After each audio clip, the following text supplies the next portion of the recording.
बात सुनकर सायशा ने हैरान होकर कहा, मुझसे रिलेटेड बात है? ऐसी कौन सी बात है? हर्ष ने अपने होठों को कर्ल करते हुए कहा, मैं नहीं बताऊंगा, तुम गेस करो कि क्या बात हो सकती है। सायशा ने छोटे बच्चों की तरह मुंह बनाकर कहा, मुझे नहीं पता, प्लीज बताओ ना क्या बात है। हर्ष ने उसकी नाक खींचकर कहा, अब तक बच्चों की तरह जिद्दी है। ये बोलकर हर्ष ने अपने पॉकेट से चाबी का बंच निकाला और उसे सायशा के सामने रख दिया। सायशा चाबियों की ओर हैरान होकर देखने लगी। हर्ष ने चाबी उसकी ओर खिसका दिया। सायशा ने सवालिया नजरों से कहा, ये सब क्या है? मैं कुछ समझी नहीं। हर्ष ने उसकी आंखों में आंखें डालकर कहा, तुझे क्या लगता है अगर तू अपने भाई से अपनी प्रॉब्लम शेयर नहीं करेगी तो क्या तेरे भाई को पता भी नहीं चलेगा? सायशा ने आंखें सिकोड़कर कहा, मैंने क्या नहीं बताया? हर्ष ने हंसते हुए कहा, मुझे पता है तुझे अपार्टमेंट वाले रूम में रहने में कितनी प्रॉब्लम होती है, इसीलिए तेरे भाई ने तेरे लिए घर खरीदा है। सायशा अभी भी हैरान होकर उसकी ओर देख रही थी। उसने आगे अपनी बात कंटिन्यू करते हुए कहा, अब तुझे दर दर भटकने की जरूरत नहीं रहेगी, ये नया घर तेरी यूनिवर्सिटी के पास में ही है। सायशा ने चाबी हर्ष की ओर खिसका दी और कहा, सॉरी लेकिन मैं ये नहीं ले सकती। हर्ष ने उसकी ओर देखकर कहा, लेकिन क्यों? फिर कुछ सोचकर उसने कहा, ओह मैं समझ गया, तुम्हें ये लग रहा है ना कि इस घर को मैंने अहलुवालिया फैमिली फंड से खरीदा है, राइट? लेकिन ऐसा कुछ भी नहीं है, ये घर तुम्हारे भाई ने अपनी मेहनत के पैसों से खरीदा है और अगर तुम इस घर को लेने से इनकार करोगी तो मुझे बुरा लगेगा। सायशा ने गहरी सांस लेकर कहा, मैं तुम्हारी बहुत इज्जत करती हूँ, मैं जानती हूँ माँ के बाद अगर मेरे लिए कोई अपना है तो वो सिर्फ तुम हो, लेकिन मैं ये घर नहीं ले सकती। अगर मैंने ये घर ले लिया तो खुद से कभी नजर नहीं मिला पाऊंगी, हमेशा मेरे दिल में अजीब सा बोझ रहेगा। हर्ष ने कहा, अगर तुम मुझे अपना भाई मानती हो तो तुम्हें ये घर लेना ही पड़ेगा। सायशा ने उसका हाथ पकड़ के कहा, अपनी बहन पर यकीन नहीं तुम्हें? मैं अपनी खुद की कमाई से घर खरीदना चाहती हूँ, अगर ये घर मैंने तुमसे ले लिया तो मैं बात चैन से नहीं रह पाऊंगी। और क्या तुम अपनी बहन को बेचैन देखना चाहते हो? ये बोलकर सायशा ने जबरदस्ती उसके हाथ में चाबी का बंच पकड़ा दिया। हर्ष ने उसकी ओर देखकर कहा, तुम इतनी जिद्दी क्यों? हर बात को तुम पर्सनल ले लेती हो। सायशा ने स्माइल करते हुए कहा, आज मैं तुम्हारे साथ बहन की तरह उठ बैठ सकती हूँ। अगर मैंने तुमसे घर ले लिया तो तुम्हारा मुझ पर एहसान हो जाएगा और मैं नहीं चाहती कि हमारी इस खूबसूरत रिश्ते के बीच में ये सारी बातें आए।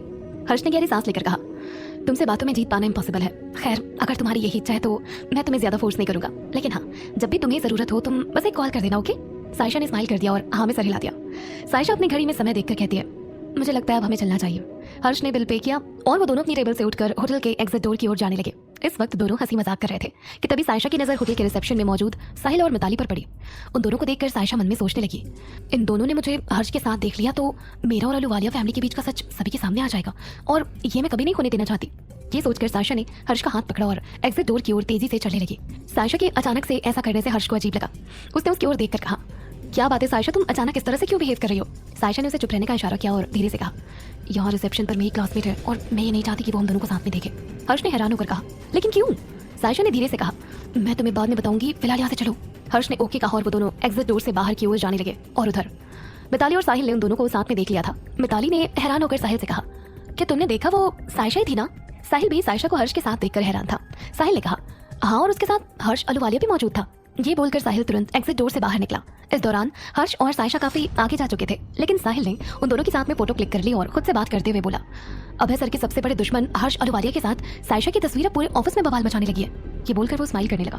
तब तक वहाँ मिताली भी पहुंच गई। मिताली ने साहिल की ओर देखकर कहा, तुम क्या सोच रहे हो? फिर उसने इधर उधर नजरें घुमाई और कहा, और तुम अचानक इस तरह यहाँ क्यों चले आए? साहिल ने कोई रिप्लाई नहीं किया, वो कुछ सोच रहा था। फिर मिताली ने उसका हाथ पकड़ के कहा, अभी तुरंत अभय सर को कॉल करो और इस लड़की का सच बताओ। साहिल ने नहीं में सर हिलाया और कहा, ये वक्त सही नहीं है, सही बात सही मौके पर कहनी चाहिए। साहिल ने ये सारी वर्ड्स काफी चबा कर कहे थे। मिताली ने आंखें सिकोड़ कर कहा, क्या मतलब है तुम्हारा? साहिल ने हंसते हुए कहा, अब बस तुम देखती जाओ। मिताली ने अपने हाथ बांधकर स्माइल करते हुए साहिल को देखा और कहा, हर्ष अहलुवालिया का नाम सुनकर अभय सर का खून खौलने लगता है। मजा तो तब आएगा जब उन्हें पता चलेगा कि सायशा हर्ष की गर्लफ्रेंड है, तब उनका रिएक्शन क्या होगा। साहिल भी उसकी बात सुनकर हंसने लगा और बोला, अब मुझे समझ में आया ये सायशा आम लड़कियों की तरह क्यों नहीं रहती है। मिताली ने आईब्रोज उचकाकर कहा, आफ्टर ऑल उसके महंगे शौक पूरे करने के लिए इतना बड़ा बिलियनियर जो है। मिताली की बात सुनकर वो दोनों हंसने लगे। अगली सुबह सायशा रोज की तरह ऑफिस पहुंची। वो ऑफिस के रिसेप्शन से लिफ्ट की ओर जा रही थी कि तभी साहिल वहां पर पहुंचा।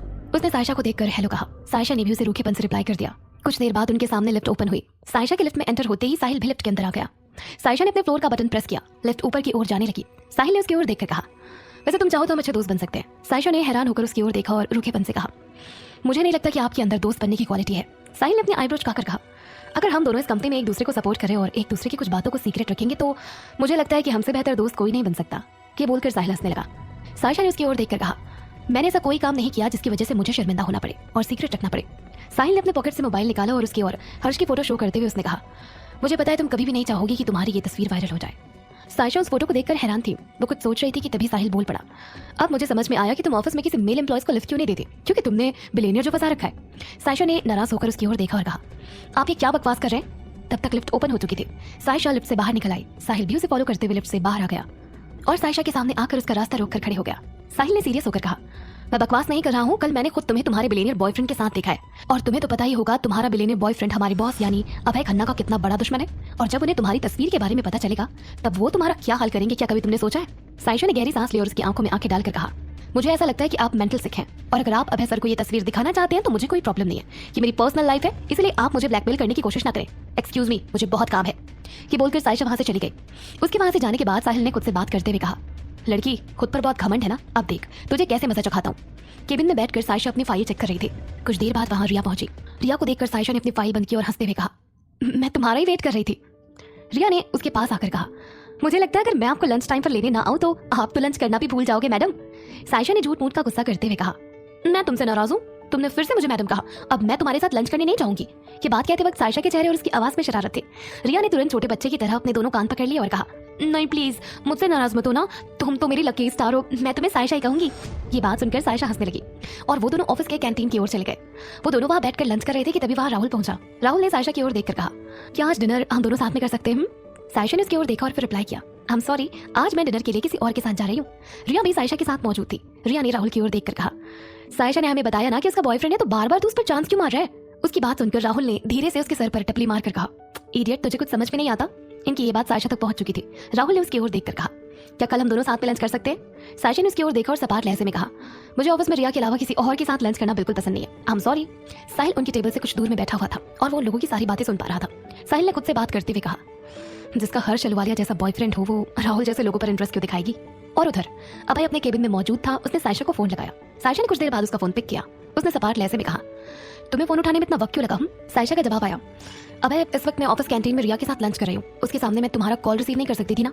अभय ने कुछ सोचा और कहा, क्या तुम इस वक्त कैंटीन में हो? साइशा ने रिप्लाई किया, हाँ अभय। अभय ने बगैर कुछ कहे फोन कट कर दिया। वो कुछ सोच ही रहा था कि तभी रोजी ने उसके केबिन का डोर नॉक किया।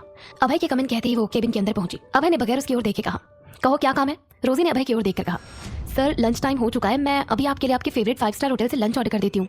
अभय ने उसकी ओर देखा और कड़क आवाज में कहा, क्यों, हमारे ऑफिस में भी तो कैंटीन है ना? अभय की बात सुनकर रोजी हैरान होकर आंखें फाड़कर उसे देखने लगी और उसके मुंह से कोई शब्द ही नहीं निकला।